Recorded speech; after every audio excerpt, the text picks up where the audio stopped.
to Vrindavan for his final days. Of course, we were all chanting around the world for Srila Prabhupada. That time, November, of course, the whole Christmas mood, the whole energy of, Christmas and so on was very, very thick in the air. But I said, this is my turn. So they sent me to Vrindavan to chant for Prabhupada. I was there perhaps a week before Prabhupada left. And everyone was thinking that Srila Prabhupada, he's going to make it. Prabhupada, he's very youthful. I mean, he walks faster than us on the morning walks, and he's constantly preaching. He only sleeps 2 hours a night. He's such a Shaktavish avatar, so powerful. Krishna's gonna keep him with us, So I went to Vrindavan for the first time in November '77, and many of the known devotees were there. Brahmananda was there, Satsvarup Maharaj was there, Tamal Krishna Maharaj was there, Hamsadutta was there, Bharaj Raj was there, Ajay was there, Bhakti True Maharaj was there. He's considered a fairly new devotee, but he had already became a sannyas and so on.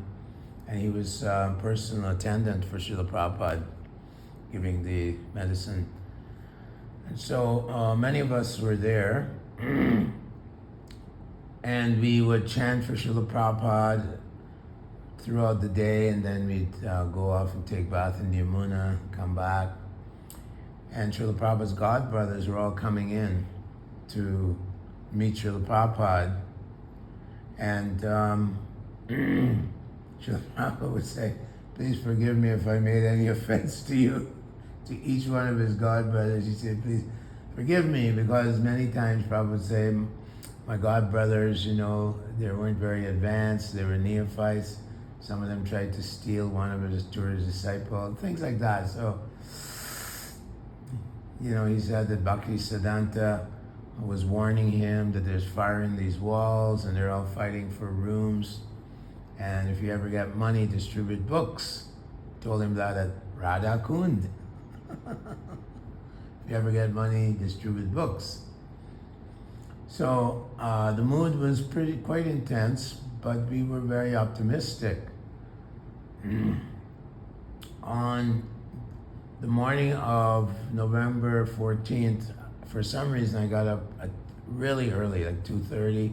I thought, okay, I'll go and chant for Srila Prabhupada. I was a brahmachari at the time, 26 years old. So most of the devotees at that time were all mainly from US, Canada, Australia, England, and maybe one or two from Germany and so on. So it was all Western devotees there. And so some of my godbrothers that I knew who were also book distributors were there. Anyway, I went into the room and it was very early, maybe 3 o'clock. So I was sitting there, Bharaj Raj Prabhu was there. He's one of the artists, ISKCON artists, famous artists. He developed the museum, the Fate Museum. He developed that with another devotee called Adidev. So he was there massaging Srila Prabhupada's feet. And he was saying, "You can massage his feet?" And I was like, very shy. Jayadvaita and the Bhakti True, they were giving Srila Prabhupada some drops. And then Srila Prabhupada started moving his arms and it just reminded me of Rupa Goswami describing how Mother Yashoda was in the ocean of ecstasy and she was moving her arms like this in the nectar devotion. Speaks about, a metaphor, an ocean metaphor. She was frothing at the mouth just like at the beach, how the ocean froth. I'd say maybe Prabhupada's in ecstasy, But then Prabhupada was trying to say something, so they sat Prabhupada up, and that I got a real visual, and I almost fainted because Prabhupada was just skin and bone, right on the bone, and I was shocked, and I was oh boy, you know. Until then, I was in denial. You know? Probably somewhere in my subconscious, there was maybe Prabhupada's, about to leave. So we chanted japa. I chanted my japa to Prabhupada until Mangal Arti, and then we went through the Mangal Arti process and came back. During the morning, we come, and many devotees, God brothers and various Vrijbasis would come to see this great personality who was extremely ill. Krishnadas Kaviraj used to, Krishnadas Babaji was very dear to Srila Prabhupada. He would come, and he would come often. And, I was quite sensitive to people's energy, as is probably everyone. But when Krishnadas Babaji walked past me, I was like, wow. It was like this complete, this person is Krishna conscious. I could feel it so potent. Apparently, he was just chanting the holy names all day. That's what he did. That was his service. Very potent, very potent. And he would come and have very affectionate exchanges with Srila Prabhupada. So that was very sweet, Prabhupada had a very affectionate relationship with him specifically. So when we were having prasadam, which was on the bottom of the Gurukula building, a devotee came and he said, the Kaviraj, and this was like 1 o'clock, the Kaviraj said that Srila Prabhupada will leave his body around 7:10. It was so accurate. I was like, wow, Kaviraj, just by the pulse. So then we all, okay, this is it. We all rushed into the room, and we were chanting and chanting. And there was probably 300 of us in that room, Prabhupada's room, men and women. Yadubar was filming it. I was just chanting the Prabhupada tune, Hare Krishna, Hare Krishna, Krishna. So it was very grievous, very painful time. Many sannyasis were there also, Prabhupada sannyasis, like Panchajavita Maharaj was there, I remember him. Trivigram Maharaj was there, I remember him. And so on. So we chanted and chanted and chanted, and Prabhupada was very quiet, he was listening. And then around 7:10, or at that time, Prabhupada went, Hare Krishna, like that. We were just watching him the whole time, and just Hare Krishna. And he left, Oh, the Gurukuli kids were there as well. Gurukuli kids that I knew. I can't remember their names now, but they were there, and they were right up at Prabhupada's bed, the little boys, and they were looking at Srila Prabhupada. Leela Smarna, he's a nice little fellow, I think he's from America. He was there, staring, and various boys were there in the room chanting for Prabhupada. The first batch of Gurukulis, basically. They're all about 50 now, or more. So that was, Jagadish was my GBC. He was GBC for Western North America, and he was stationed, I think, in Vancouver. And so he knew me quite well. I've knew him many years. He was GBC for Canada for so many years, and parts of the States. And then he was GBC for Gurukula at that time, or a little later on. Very gentle person. So as soon as Prabhupada left, a lot of his lieutenants, I'd say, they became very hysterical.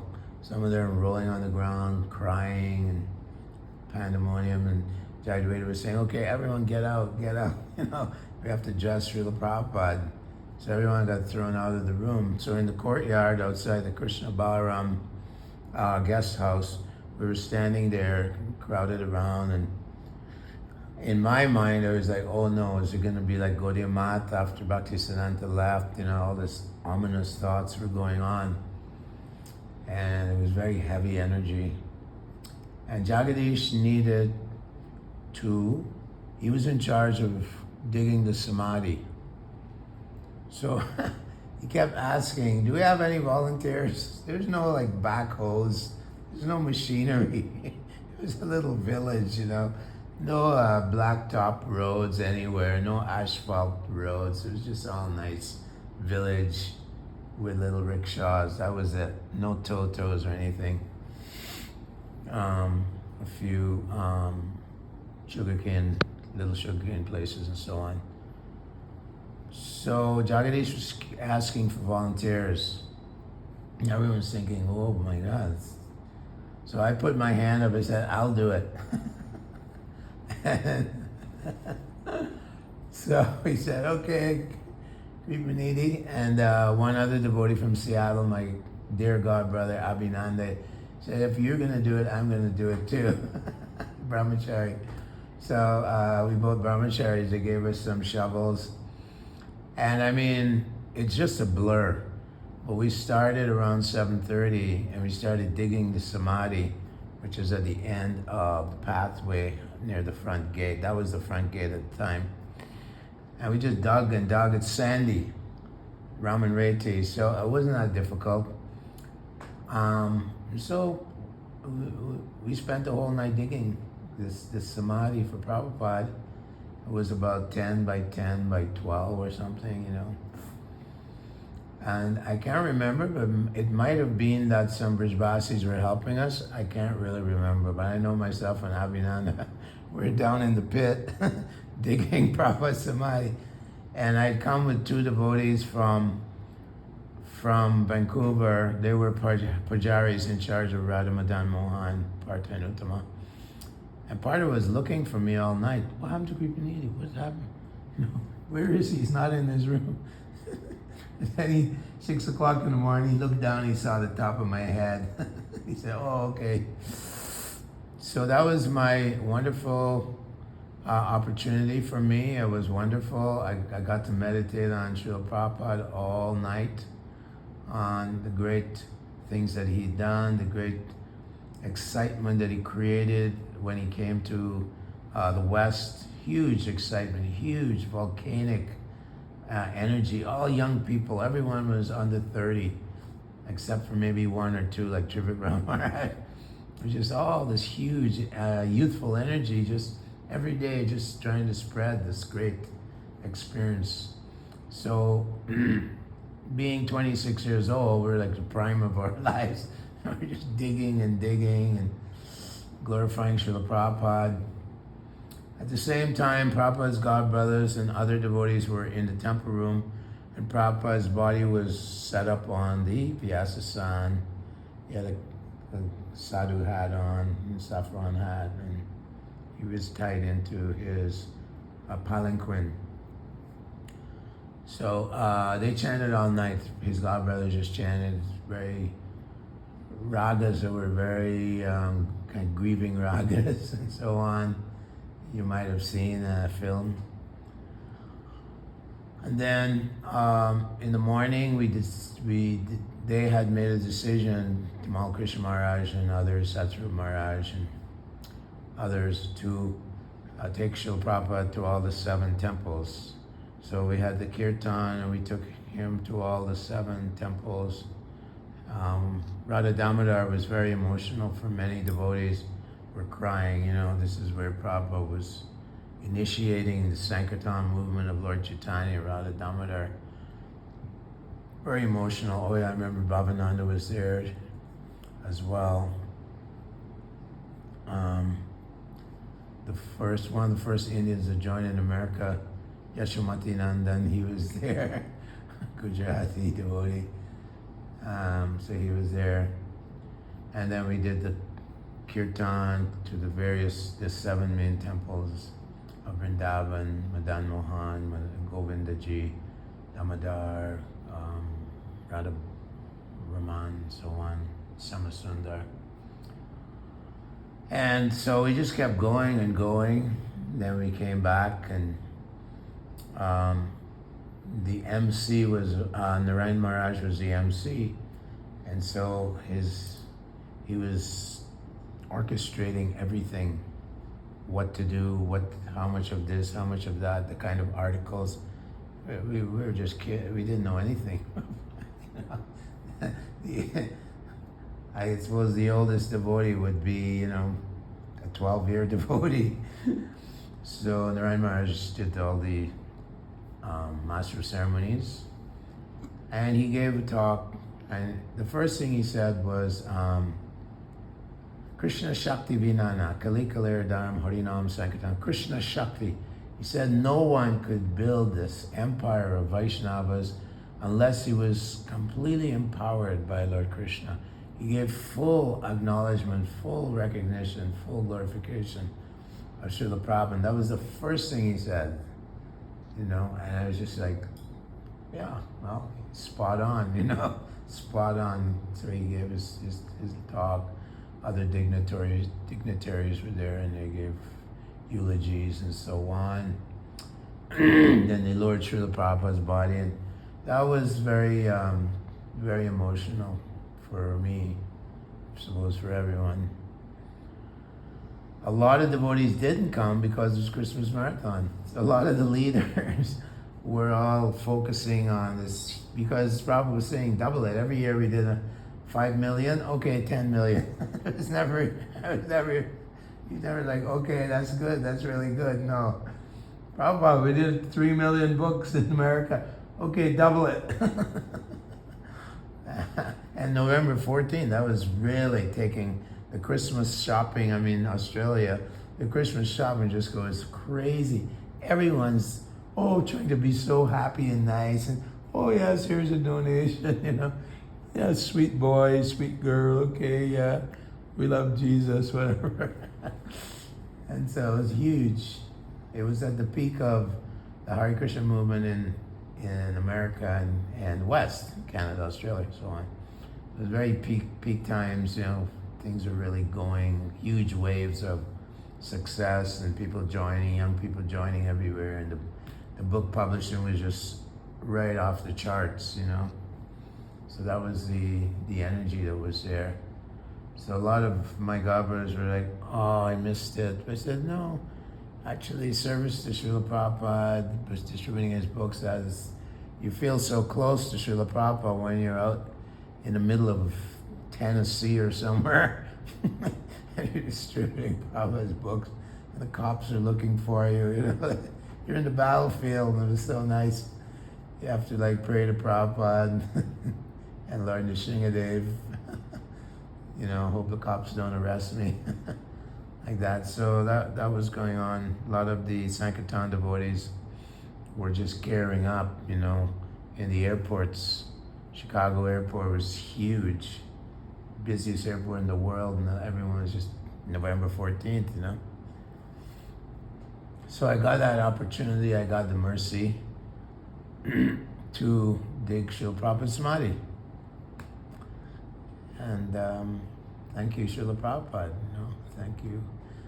He woke me up early in the morning. I got to chant japa to him on his last day on this planet.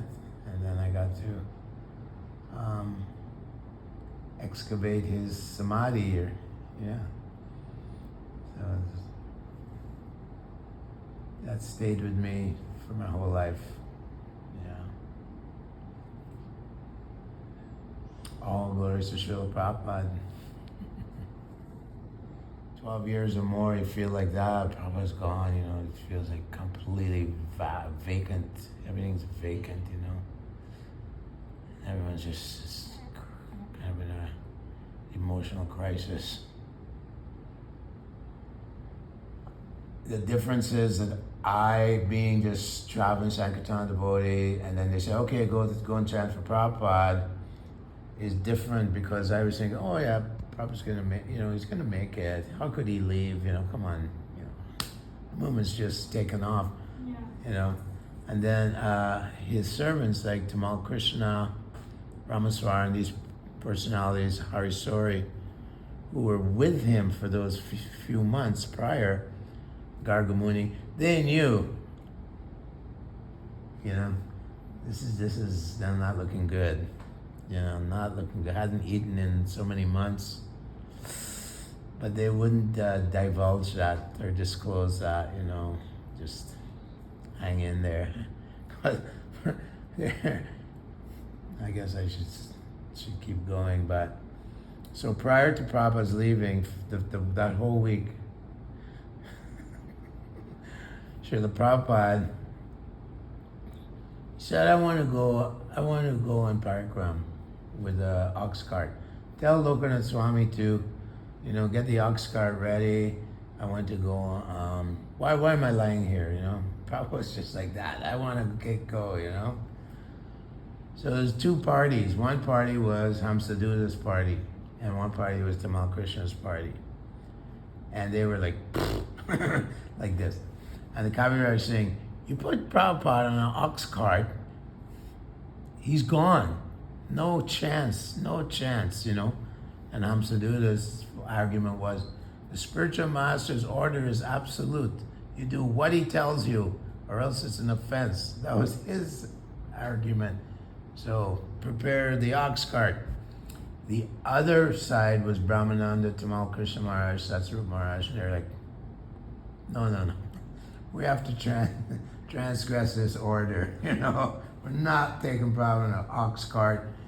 The Kaviraj was totally petrified. What, are you crazy?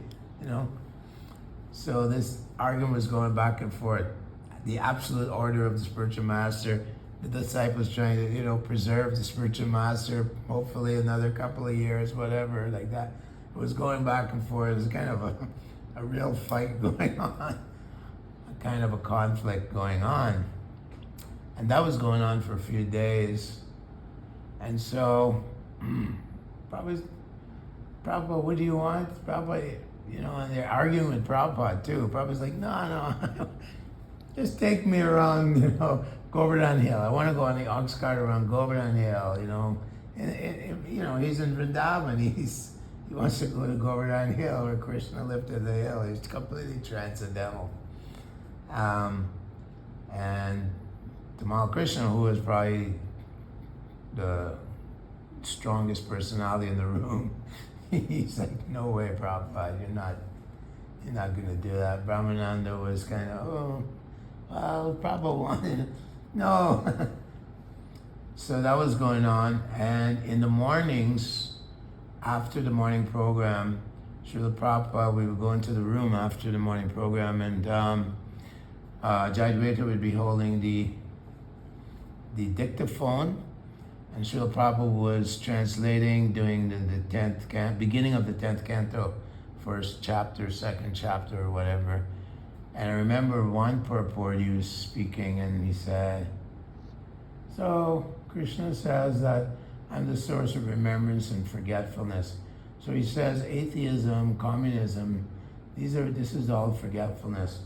He said, these demons, if they're not careful, they will drive themselves into World War III. So he mentioned World War III in one of his last purports, that there will be a nuclear war if they don't smarten up, kind of thing, if they don't look towards God and continue these sinful activities, it will happen. And that's one of his purports that struck me, that he's saying, you build these machines that will destroy your entire civilization. And Krishna's saying, Maya, she'll just say, here, you want to have a slaughterhouse? Then here, you take a slaughterhouse. He says the war fields, they're just nothing but slaughterhouses. You put the cows in the slaughterhouse, now you get to be in a slaughterhouse. To that effect, I'm just, ad-libbing here. So that, I remember that. I remember him exchanging with Kripanidhi Babaji, and that was very sweet. Prabhupada was saying, my leaders are not following the principles, and they're making me sick. And Kripanidhi Babaji was saying, no, Prabhupada, your disciples are so dedicated. They're so amazingly dedicated. Things like that. So he was countering Prabhupada. But unfortunately in the West, Western culture, there were some devotees, leaders were apparently struggling with, with the four principles. So, and some of them, like in Australia, one famous devotee, he fell down and felt really bad, and he really loved Srila Prabhupada, but had his problems. So Prabhupada was saying like that. I'm sick because I've accepted so many disciples and like this. That was a conversation. I was there. I overheard. And Krishna's Babaji was like, "No, Prabhupada, no, it's so great." So he was the sweetest person in that room, the sweetest God brother. So Krishna conscious, you could feel just coming off of him like sun rays, I could feel it. Every time he walked by me, I'm like, whoa, what was that, Very Krishna conscious. Definitely a person, a Raganuga, something like that person absorbed in love of God, So that was what I can capture by memory. And being, young kid, mid-20s, we were pretty intense, pretty focused, on just this movement is the answer to the world peace movement, the world's panacea for the world, medicine, as Lord Chaitanya says, a medicine for the age. And so we were pretty laser beam focused and fairly fanatic. Pretty zealous, you can say overzealous, but we had such great realizations. So yeah, I'll stop there, and I think more or less what I can remember.